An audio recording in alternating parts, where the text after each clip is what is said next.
A beautiful countryside wedding in progress. A single mother with a small girl steps quietly into the church.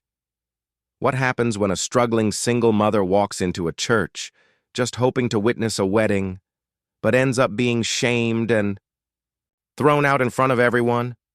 What would you do if you saw her being humiliated for simply wanting to feel human again?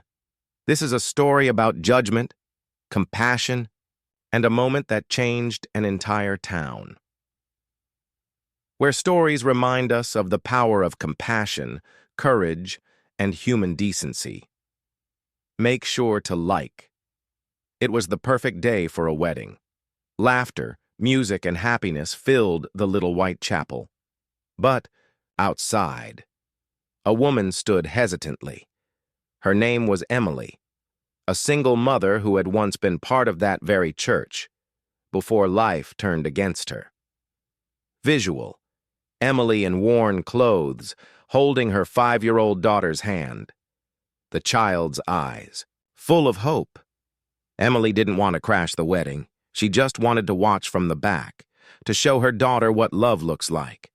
But as they quietly entered, all eyes turned. Whispers began, whispering voiceovers.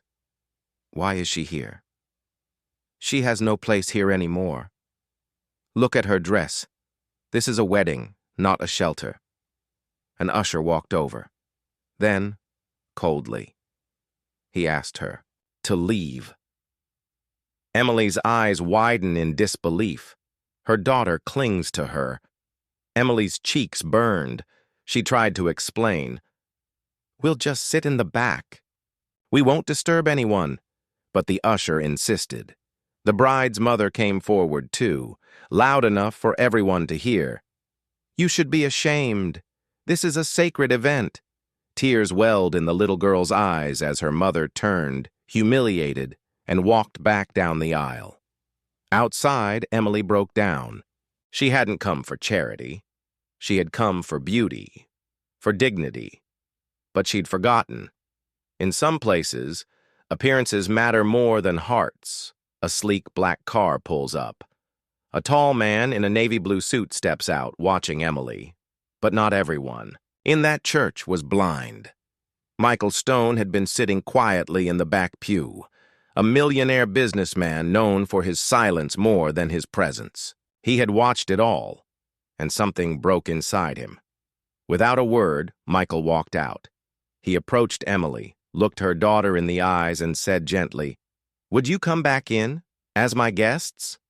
Emily was confused, shaking her head, but he didn't wait. He offered his arm. The little girl smiled. Together they walked back in. The room fell silent. Michael standing beside Emily in the middle of the church. Michael turned to the stunned crowd. I don't know when we decided that faith meant fashion, or the church was only for the perfect.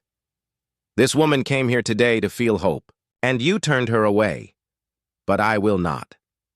Then he did something no one expected. He took out a small velvet box and handed it to the little girl. Inside, a scholarship certificate for her entire early education. Every child deserves to believe in love and kindness. The crowd was still. Many lowered their eyes. Some cried. The bride stepped forward and hugged Emily. Emily and her daughter smiling, seated inside the church. Michael beside them. From that day on, the church changed. So did the town. Emily was welcomed back, not because she was rich or perfect, but because someone dared to be kind. And that little girl? She grew up to become a teacher in that very same community, teaching not just math or reading, but empathy. How often do we turn people away? Not because they're wrong, but because we're uncomfortable? What if compassion was our first instinct, not judgment? Michael didn't just change a moment, he changed a mindset. And maybe that's what real wealth is. If this story touched your heart, share it. Let kindness echo further. Comment below, I choose kindness. And remember, it only takes one person to change someone's whole world. Subscribe to Kindness Echoes for more true stories that inspire and uplift. Until next time, keep the kindness alive.